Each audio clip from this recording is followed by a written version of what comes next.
At one point he says, I idealize you in fiction because I idealized you in real life too. Isn't that so beautiful? He's kind of always been obsessed with her. Why did I tell you that? Why did I tell you that? It is 2 in the morning. What the f am I doing? I'm starting my beginning of the year rereads. Happy New Year, everybody. By the time this video comes out, it'll be a little bit into the year, but still, Happy New Year. 2025 is here. That's crazy. That's crazy. It's also crazy that 2015 was 10 years ago. At the beginning of every year, I reread my favorite books. I was telling you guys that I was thinking about starting off my year with reading an Elsie Silver book, reading Under Lock by Mariana Zapata, and then maybe rereading Ninth House by Leigh Bardugo. Scratch the Elsie Silver. I don't actually think I'm gonna read an Elsie Silver book. I was thinking about A False Start, which is a part of her Gold Rush Ranch series. It's the last book in that series. Or I was gonna read Reckless by Elsie Silver. I was walking on my walking pad the other day, and directly in front of me, because my walking pad faces my bookshelf, is this series, the Twisted series by Anna Huang. I have read Twisted Lies specifically because this is my favorite book in the series. This is the 4th book in the series. I've read this book 3 times, but I haven't read it or done a reread of it in almost 2 years now. I saw it and I was like, you know what, actually, I need to reread this immediately. This is the first book that I will be reading in the year 2025. I'm already like 50 pages into it. As you can tell, I've annotated this book before, and it's so funny because my highlighting goes crazy. Most of it is me highlighting when he's like, I was weak for Stella and I hated it. Or it's like his eyes darkened and I highlighted the whole paragraph about how his eyes darkened in front of her. 2 years ago, me was barking like a dog at Christian Harper. And honestly, 2025 me is still barking like a dog at Christian Harper. He is, to this day, one of my favorite MMCs. Unhinged, morally gray, yes.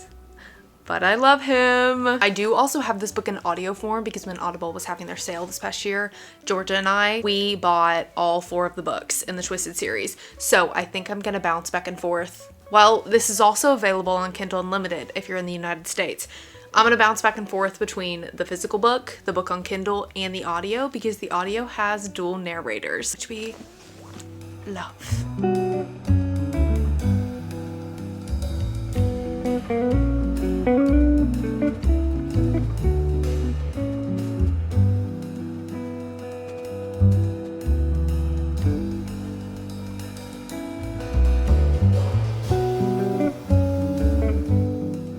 I'm 20 chapters in to Twisted Lies. 20 chapters. Why is that Christian my favorite? Why have I not read this book in almost 2 years? Christian and Reese are my 2 favorites. 2 favorite men in this series. I think Christian is actually like my favorite over Reese, and just slightly.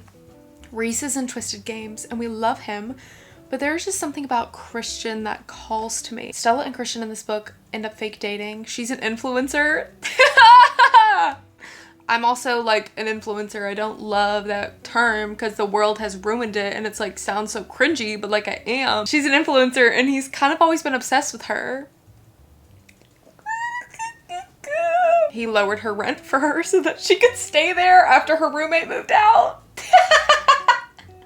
He's always like, why am I doing things to accommodate her? Why am I doing things for her? Like the back says, she's the object of his darkest desires, the only puzzle he can't solve, and when the opportunity to get closer to her arises, he breaks his own rules to offer her a deal she can't refuse. The deal is like they fake date, and it mutually benefits both of them. There's also one part of this book that I want to say is within it, but I don't want to spoil anything. I don't want to spoil anything, but there's like one main part of the book that makes them be even closer.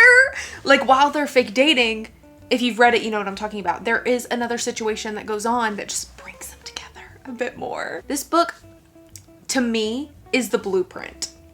It is the blueprint for so many fake dating-esque romance books that I have read over the years. Like, this is my version of a blueprint. When I read these fake dating books nowadays, especially like billionaire fake dating books, I'm like, it's not Twisted Lies. I always think that. This is my blueprint. Christian just brings this energy that is so dark and ominous and like foggy. Like those are the vibes that he's bringing. And Stella is just, she is just like a sunshiny girl. And I really, really love her character a lot. A lot of people apparently don't like her character, come to find out. I love her character. But also her character reminds me of me 4 years ago. I have way more of a backbone than she has. I used to be a lot more similar to her. Twisted Lies is a slow burn romance, and I forgot how slow burn it is. I'm 42% in, and there is not even the slightest bit of action between them. And I love that. Christian works in cybersecurity. I don't think it's necessarily is it? He works in security. Like securing people and also securing people's companies. Off topic, but it's got me thinking. You remember a couple months ago when I was like, I need a hot tall nerd that like hyper fixates on something. I think I also need a hot, tall nerd that is good with computers. Maybe so good with computers that he works in cybersecurity or he is a hacker. Not because we need to be hacking shit, but just for like shits and giggles. That's really cool. And really hot. I just read my favorite sentence in this book. She's doing something for her job and she's really nervous and anxious. When she's taking a break, he like walks over to her and he's like, if you saw yourself the way other people see you, you'd never doubt again. Curiosity in something infinitely sweeter and more dangerous fluttered to life in my heart. How do other people see me? Christian's eyes didn't leave mine. Oh God. Like you're the most beautiful, most remarkable thing they've ever seen. Christian just blew up someone's car. They did disrespect him. That doesn't make it okay. They did mention Stella, and not even in a disrespectful way. They just mentioned her name, and they were slightly disrespectful to him, so he made his car go boom. He made his car go boom. Sometimes I forget that the Twisted series is technically dark romance. I mentioned this a couple years ago. I vividly remember making a TikTok where I was talking about how it is so hard for my brain to wrap around the fact that the Twisted series, and specifically we're talking about Twisted Lies here, is dark romance. When I think dark romance, I think killing 12 different people, not just killing one person. Blowing up 72 cars, not just blowing up one car. Every time. There has never once been a time where I have read this book and not cringed at Stella saying I love you to Christian. And not because it's necessarily cringy, but just because when she says I love you to Christian, she is being so vulnerable. And I know saying I love you in general for the first time is just vulnerable. But in this book, it feels like heightened. And every time she says it, and I'm like, no, because it makes me feel vulnerable. And I'm not even the one saying I love you to somebody. It makes me feel sick to my stomach every freaking time. No, why is this book so good? Why is it so good? It's about to get crazy. I'm on page 451. I'm just gonna sit here and finish it. It's about to get crazy because love is ordinary, mundane, and you, Stella, you're extraordinary. Like, it's like, I think if a man said that to me, I would actually laugh. Would that be cringy if someone said that to me? Probably. Actually, definitely. But with Christian, it's working. Now I'm like thinking about a man being in front of me. Oh, a man! In front of me saying that to me.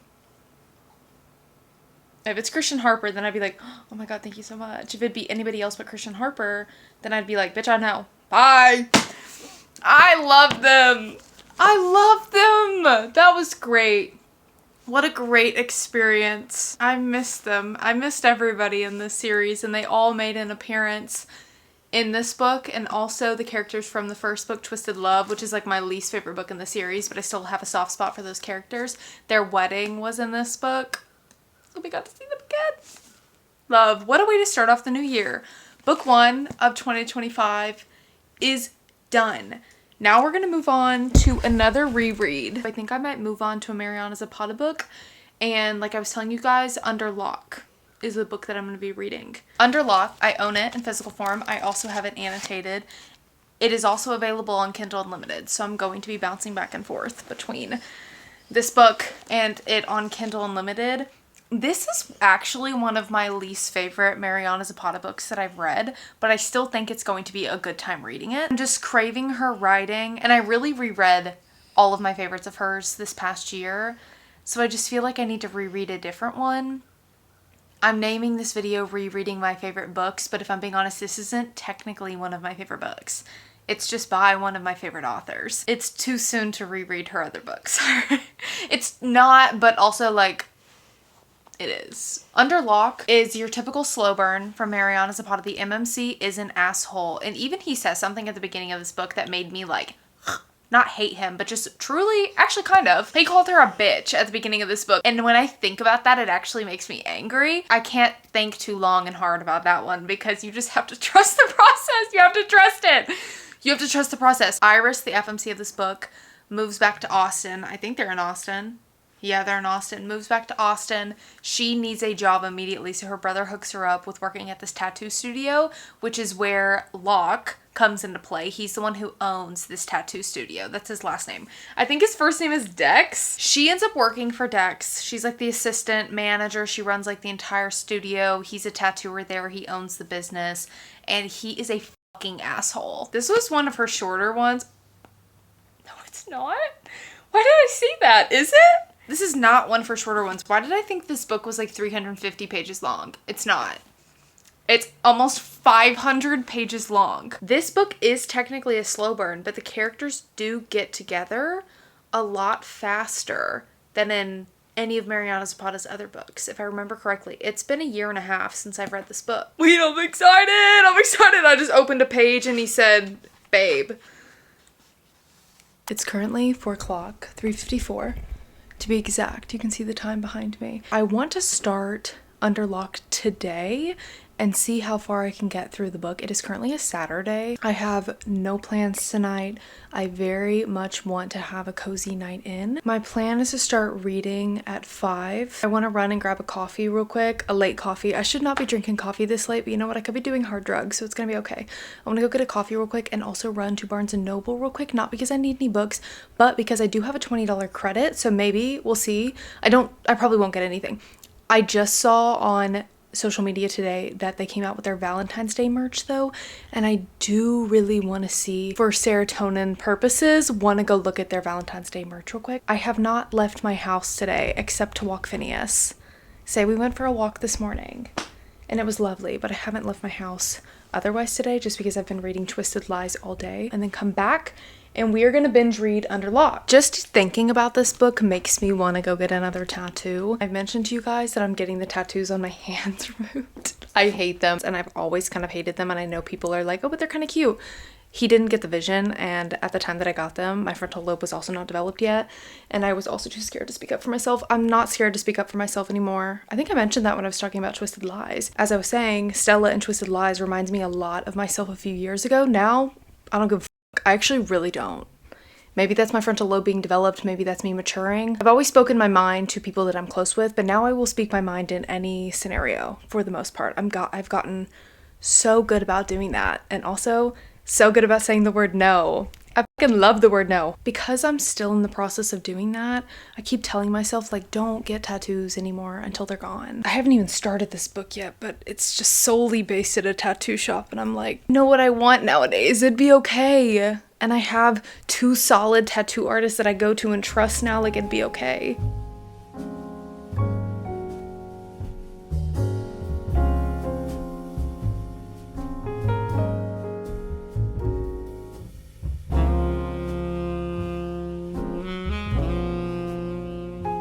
Georgia, my best friend. If you're new here, Georgia's my best friend, my platonic soulmate. Next week is her birthday. We spend every birthday of ours together, or at least we try to. I'm going to visit her next week. Last year for her birthday, I made her an I Love Colty t-shirt. And then I also bought her, I think, The Wall of Winnipeg and Me, Colty, and one other book. I already got her a Beyonce sweatshirt. I do not know anybody who loves Beyonce more than Georgia, and she especially loves the Cowboy Carter album. So I got her this sweatshirt. And I kind of want to get her another one of my favorite books so that she will read it so that we can fangirl over it together.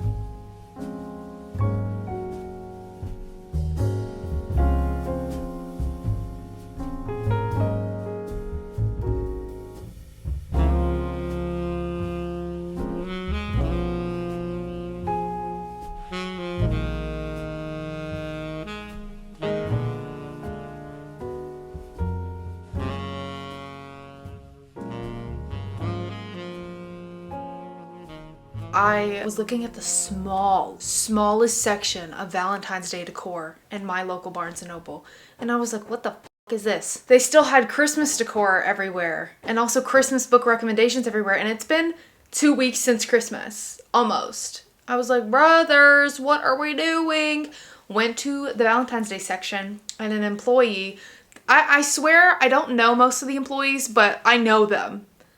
I don't know their names yet because I don't when I go into Barnes & Noble, like I'm in the zone, I'm not really there to chit chat, but I have spoken to most of them over the time. I really do need to learn their names, but I feel like they know my face by now because I'm in there so freaking much, because that is the only, other than Half Price Books, one of the only bookstores local to me. She walks over, she goes, are you looking for the tote bag? I go, how did you know? She's like, we don't have it. And I was like, are you getting a shipment? And she said, no, they're not getting a shipment at all. And if you haven't gotten one already, it'll probably be very difficult to get one of the bags because apparently they sold out so fast with Barnes & Noble online that she doesn't even know if they're going to come out with more. And I was like, okay, that's a little heartbreaking because I really did think it was the cutest bag, and it's red and it's adorable and it's actually something that I thought was really cute. I love Valentine's Day. I love the idea of Valentine's Day. It's my favorite. I just love like holidays in general and being festive. That's it. I love being festive. I did get this bookmark. Isn't it cute? I asked Georgia while I was in Barnes & Noble if she would read a horror novel because I was thinking about getting her Dead of Winter. I know I won't shut up about that book, but I really do like it. But they didn't have Dead of Winter, so I might order it. I probably won't. I'll probably just give her one book and then the hoodie and that'll be it. So I was looking through the romance section and I was like, I'm not really seeing anything that I'm liking, and where is Tia Williams at? 7 Days in June is a book that I read this past July and I loved it. I loved it so much. It's very much a wholesome romance book. It's just a good classic contemporary romance book. I think contemporary romance is the genre that it falls into. And then I saw Snowed In there for the first time ever. I have never, this is a holiday romance book. We're past the holiday romance season, I know. I'm a big fan of Catherine Walsh. I'm a big fan of this interconnected series. This is the second book. Holiday Romance is the first book. Didn't see that one in there, but that's okay. But that's okay because this one's my favorite. Saw it in there, bought it. Bought it. I've been eyeing buying it online for over a year now. And I was like, I have a credit. So I bought it so I can finally have a Catherine Walsh book on my shelf.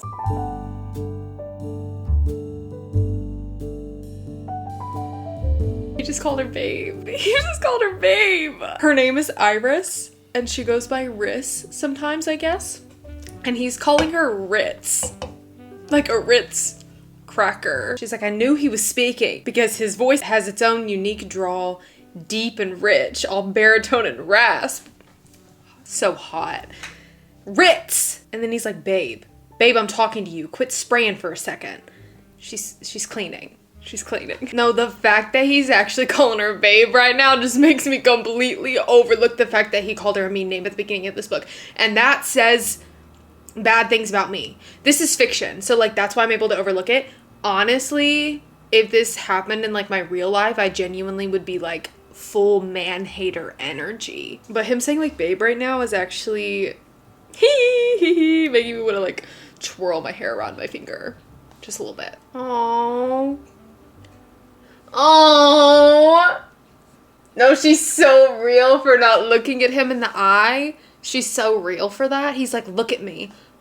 And she's fighting back tears. This was literally me 2 days ago. But instead of like a cute hot man in front of me, it was my brother. And he was like, look at me. And I was like, because my mom gave away my cheesecake to my grandma. Why did I tell you that? Why did I tell you that? No, but it's true. This was literally me 2 days ago with my brother, and he was like, it's gonna be okay. Look at me. It was a really good piece of cheesecake. I was pissed. I'm 10% into the book, and I am yet again like, do I contact my tattoo artist? I'm about to hit them up and fly all the way to fucking Arizona to get some work done. No, literally, I need to bang my head against the wall. Deep breaths, everybody. Deep breaths. He's making me lose me mind. He's making me lose my mind. You don't know what it's like to have a shit day, princess. Princess?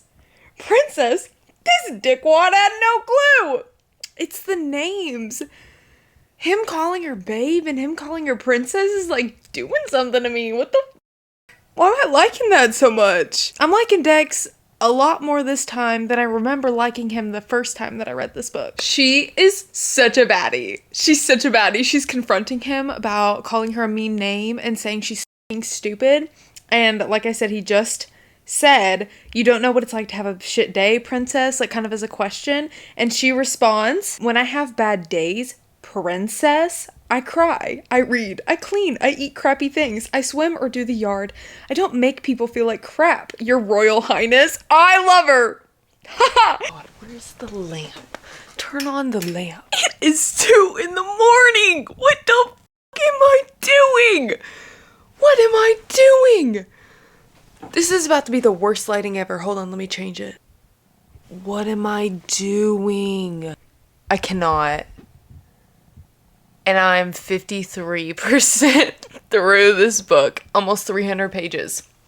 I wasn't even planning on staying up this late and reading. I went to bed at 9 o'clock, right? Woke up at 10:15 with the most gnarly, awful cramps. And I said, okay, we are in for a night. So that's how we're starting off, you know? Sat there and watched mukbang videos on my phone for an hour while my cramps were the worst. They've been like steadily bad since 11 o'clock. So I cannot sleep if I'm cramping. So I was like, you know what? We're just gonna read. So I've been reading again for the past 3 hours. And I already read so much earlier. I am almost 300 pages into this book. This man has got to stop saying babe because it's clouding my fucking judgment. So why is it even better than the first time that I ever read Under Lock? Like I told you guys, she works for him at his tattoo shop. And she even tried to quit. And I forgot that she did that. She tries to quit and he's like, no. She's like, I'm quitting. What are you talking about? You can't just say no. And he's like, no. The bags under my eyes probably go really hard this morning. Tell me why I stayed up till 3:30 a.m. last night reading. I know why I did that, but like, why did I do that? I expected to like it, but I didn't expect it to be even better than the first time that I read this book. What the hell? I'm 306 pages in, 58% through.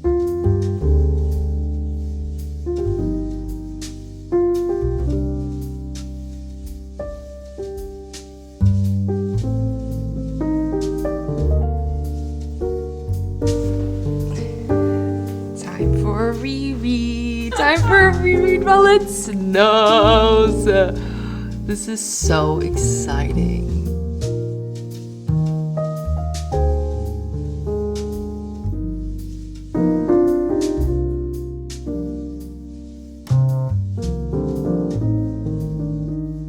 I got you a book, but I feel like this book is kind of like you should wait a few months, like maybe wait till summer.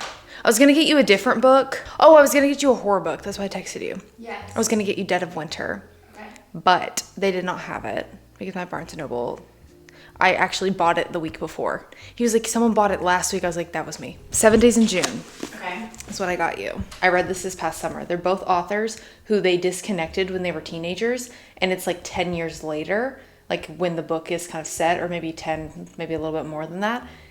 For the past 10 years, they've both been writing about each other and to each other without communicating in any way. At one point, he says, I idealize you in fiction because I idealized you in real life too. Isn't that so beautiful? It's not like pucking around on your shelf. Damn it. It's like beautiful and heartwarming. I never read beautiful romance books. Yeah, I know. Hold on, Georgia's updated shelf. She recently got some books for Christmas. She got some of those. And she has this like special edition. It's not really a special edition. I think it's just like the new edition of Colty. And then what's the middle book that we don't like in the series? Wildfire. You didn't get Wildfire. This, beautiful. This, scary. Someone just commented on my Instagram story and said, okay, but tell her that her bookends are backwards. Oh my God, I'm cackling. Someone commented on my Instagram story and said, okay, but tell her her bookends are backwards, and they are backwards. The back is flat. They're supposed to go this way. No. Someone goes, that's so cute, but her bookends are backwards. Yo, okay. Okay. Wait, let me see what they look like. Do you want to leave them like that or do you want them backwards? That's great. I just thought that was so Put funny. a picture on your story and say Socrates dyslexic. I finished under lock before I headed up to Tennessee yesterday. I'll be in Tennessee for the next few days. I honestly don't expect myself to get that much reading done. I haven't read this book in over a year. I started it this morning and I got like 40 pages into it. It's so good. It's just my favorite. I don't know what it is about the series that just works for me so much. It's like the perfect blend of dark academia, fantasy, a little bit of suspense, but not really. And I just love anything that has to do with underground societies when it comes to books. Like I eat it up and I almost feel like while I'm reading this book, I feel like I am there with Alex dealing with the underground societies. I'm only gonna be in Tennessee for a couple days. I think I'm gonna leave not tomorrow, but the next day. I don't plan to get that much reading done. I'll probably only get less than 100 pages into this book, but I did want to let you guys know that I'm starting this one next. I need this trilogy to be finished, and there's not even a date for when the third book's going to come out because Leigh Bardugo came out with The Familiar, which is a book that I read last year if you guys were around then, and I didn't absolutely love it. I think it was right book, wrong time. I read it in the spring, and I think it's very much like a fall or winter read. Maybe I'll reread that one soon or give it another shot. I feel like it's a book that I should love. It has all the aspects that I tend to love in a book. It also had like a little bit of a romance subplot. I couldn't even tell you what that book's about. I don't even remember what was happening in it. Leigh came out with that book instead of coming out with the third book of this series. And while I do like Hellbent, I understand why people don't like Hellbent, the second book. This one just, nothing compares. Hellbent takes a turn that is very fantasy, and so I just need the third book to see how she wraps it all up. If you're new to my channel and you haven't yet heard me yap about this book, like I was saying, dark academia, fantasy, under secret societies, it's based at Yale, and there are these secret societies at Yale that almost make the world work, and there are these two people a part of this household that was created to kind of watch over the societies. Darlington and Alex. They are in charge of keeping all of the secret societies in check. From the beginning of this book, we know that something had happened and Darlington went missing. His real name is Daniel Arlington, but he goes by Darlington. We know starting this book out, he's gone missing, and it's just Alex who is now taking care of all these underground societies and keeping them in check, but she's still new at this. She's a freshman, she just came in, she's supposed to be learning from Darlington, so she's really trying to navigate taking care of everything and almost faking like she knows what she's doing when in reality she really doesn't. I think this book is a big struggle for some people going into it because it jumps perspectives a lot at the beginning and it jumps timelines a lot at the beginning, and it can be really difficult to follow if you're going into this with the mindset of like, I'm just trying to have a good time and read and be silly. That's not the type of book this is the type of book where you have to pay attention at the beginning. And it is also one of those books where it gets better and better with each reread, because let me tell you, the first time I ever read this book, I did not know what was going on until page 150. And even then, I still couldn't fully tell you what I had read in the beginning. But with this being my fourth or fifth reread, I know all these references she is making from the start. It all makes sense to me. Not everybody wants to reread a book. I get that. The turnaround with getting back from Tennessee and then having to go to work is just too fast. It's too fast for me. I've been reading Ninth House for the past like hour or so. I think I'm on, what page am I on? I'm on page 146, chapter 9, the winter chapter. Also look at this cute bookmark that my friend Emily made me for Christmas. She homemade this. It looks like a little tea bag. Isn't that so cute? Anyways, I'm on chapter 9 of the book and I'm really getting into it at this point. One of the main plot lines within this book is that a random girl dies and Alex is trying to figure out if that girl's death is tied to the societies or not. There's something within Alex that thinks that it is tied. I'm at that part where she's finally like, something's fishy here. I really would prefer to not stop reading, but I'm gonna go to work. I'm gonna bring this. We're gonna hope that work is slow and maybe I'll be able to read a little bit. It was really slow last week, so I'm hoping it's post-holiday season. Everybody already spent their money at the holidays. They're not gonna come in. Watch me come back and be like, guys, I read 0 pages. That's what I said. And then I was like, oh my god, this book is so good. I actually surprisingly got some reading done while I was at work. It's like 10 o'clock now. I'm about ready to go to bed. I got to chapter 13, page 221. Wow, I'm about halfway through the book now. It was pretty slow for a couple hours there, so I just read. This book is so incredibly bingeable for me. I was flying through it and I didn't want to put it down. Anytime someone needed me, I was like, what? What do you need from me? Let me read. I will choose to believe that there are real underground societies at Yale or some other place that are making the world run, because that just makes life a little bit more interesting if that was really how it is. And I know they would never tell me, but if you are a part of the underground societies, you can trust me, so please tell me it's true. It just seems so awful, but also cool at the same time.